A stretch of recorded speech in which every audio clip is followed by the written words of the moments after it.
Well, Put your glasses. no, I don't think so. And then lean out of the frame. But he just rushed out. And then let's come in together.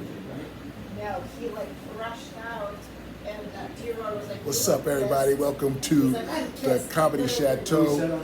I am the PodBrother. I am here with D-Rod Spencer. We go way back, and we about to kick off the first Comedy Chateau podcast with the PodBrother, and you're the first guest on the show, man. How you feel? Oh, I feel fantastic.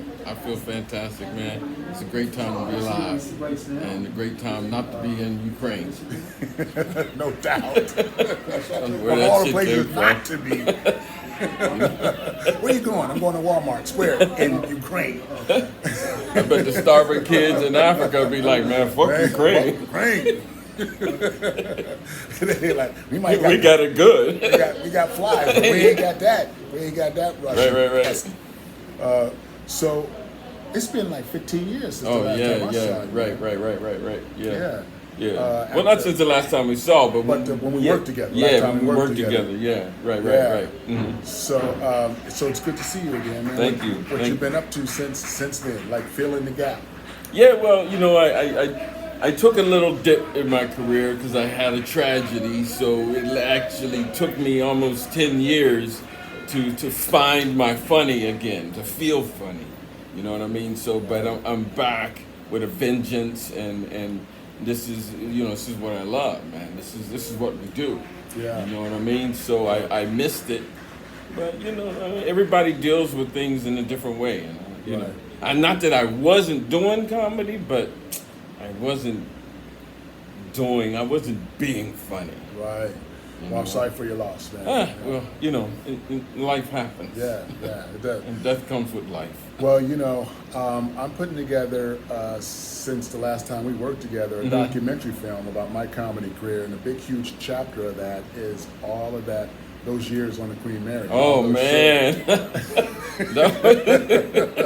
So by default, you're in the documentary film, because I think I taped maybe 5 or 6 of your sets over the course of those 3 years we were there. So, so we'll talk a little bit more about that. Mm-hmm. But what was one of your favorite moments on the Queen Mary in one of your shows? Because everybody, I run into people and they're like, "Yo, man, I remember the Queen Mary, man. I remember I did Set in the Sunset Room. I killed." I think it was a favorite time. It was all good coming down there because it was isolated, and then there was the long walk in there, and it was something about that room and the way you ran it, and we knew, it was going to be run, it wasn't going to be no bullshit.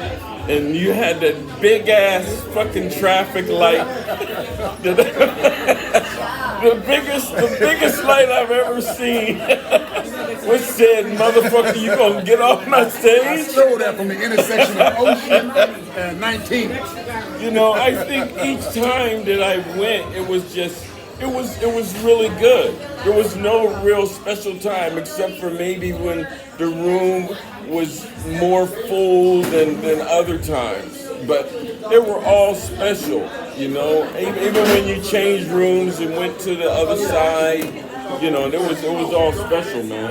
I just never forget that. And wondered why it's still not there, Yeah, well, management changed over and they had a whole different agenda, and plus I wanted to move on with my film career as well. Right.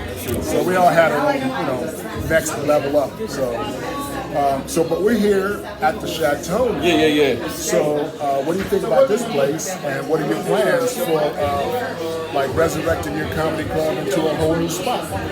Well, hey, I love this place. I'm a comic, and I love the way the owner runs it, and I love his speech at the beginning to embrace everybody, embracing comedy. That you don't get at every club. You do not get that. You don't get the owner coming out and actually saying how much he loves comedy, and he did this for comedy. So that energy in and of itself just makes you want to be a part. It makes you want to do something here. It makes you, just be be a part of that because of that energy. And he did the hard work, which was providing the space, providing the club. And then to come out, like he said, not come out the closet, I don't know what he does. But People like, oh, he was in the closet. That's how rumors start. No, but to come out, you know, and be a part, you know, not hidden, you know, and letting everybody else, but man, that's a lot of energy, and it trickles down. It trickles down when the owners come out and get up on the stage. You know that they're feeling what you're feeling. Right. You know. So that makes me wanna, you know, come to this place more. What's the biggest high for you when you're on that stage doing your thing? Please. You know, because everybody has a takeaway. Obviously, the laughter Bottle is if one you of got the it. biggest things. But for you, when you're up there, you're doing your stand-up, and you're in that zone, you're in that groove, what's the high for you? You just said it. It's hitting that zone, and the earlier you hit it, the better. You know what I mean? And it's. I'm sorry, at this age, it's better than sex. You know what I'm saying? I'd jump over some pussy right now. Well, look, there's one right there. You know, yeah, man. You know, to click in and have, you know, all of your points, hitting all the points just right, and then the endorphins kick in, and you just fucking.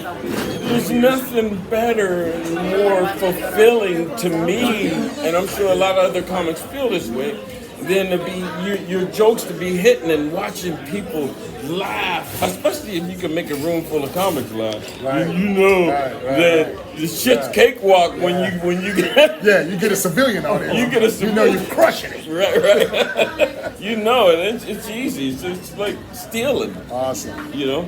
Well, I want you to be a regular on the podcast we're going to be doing here with the PodBrother. And, you know, I'm one of your biggest fans, always have been. And so your show here is when? My show, I'm going to be here on the 28th at 10 o'clock and on the 3rd of May. And then on the 3rd of June at 7 o'clock. And you don't want to miss it because I'm a bad motherfucker, actually. Yeah, no, he's funny.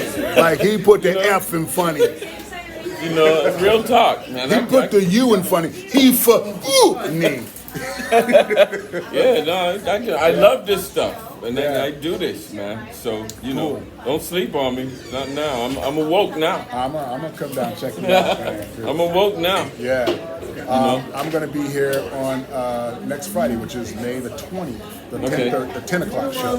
So don't miss that either. I'll come and choke you out. Well, unfortunately, I won't be able to come to support you because I'll be out of town all this week, all the way up until the weekend, and then, you know, but other than that, anytime, man, anytime, you know, and you know, every time you hit me up, man, dude, you know what I'm saying, you owe me a lot of money, because I've been supporting you, everything that you do, every time you call, man. Did you keep a tally of I kept the tally. 500 shows times 37 shows? Do the math, motherfucker. We done movies. I sat and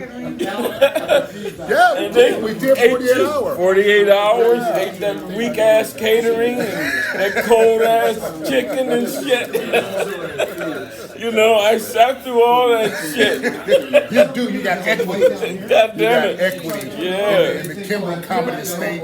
Yeah, you pay me or give me some ash. When I ass grass or something, you don't ride for free. Give me something. No, but it was just a pleasure, man, because I got much love and respect for you because since I've known you, you've been on the grind. You're providing stuff for comics or trying to make something happen. So that's why, you know, I just support, man. It does. If I got the time, I'm always there. You know what I mean? I appreciate it, man. And same to me, man. You got something, Thank you. Don't hesitate to call, because I owe you anyway.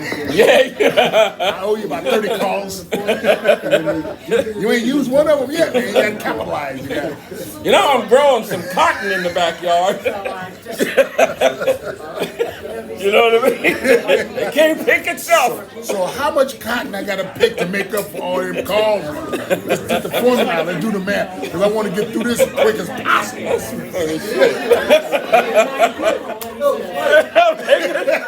Nigga, come pick some cotton. Look here, you know that $6 you owe me. Let's work something out. I got cotton. Need pick. I'm growing cotton in the backyard. What you doing next week? All right.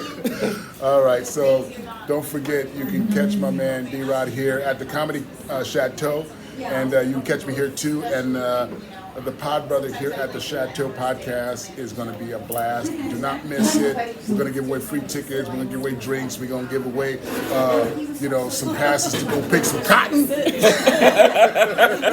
Yeah. And it's going to be a lot of fun. Thanks a lot, you guys, for hanging out. You can catch me at podbrother.com. We can catch D-Rod at Draw Vision. Draw Vision. Draw Vision. Draw Vision. Yeah, IG. All right, and you can catch both of them. Oh, go ahead, spell it. Spell it out. DRODVISION. Draw Vision. There it is. And then you can catch us both here at thecomedychateau.com. Pull up the schedule, look for these two faces, and then buy you some tickets and come down and support. Because I don't want to be out there cotton fields. And I don't want to do no shameless weak plug about Comedy Jungle. All right? I'm not going to do that. That wouldn't be right. So I don't think that I'm trying to plug the Comedy Jungle that I got over there on Balboa. And we gonna go with the Comedy Jungle. We're going to pick some cotton. All right. My man. Thanks, man. All right, What brother. nights are you doing that? I want to come over and Cut it off. Okay. So you guys got the website, so now Well, you know. yeah. So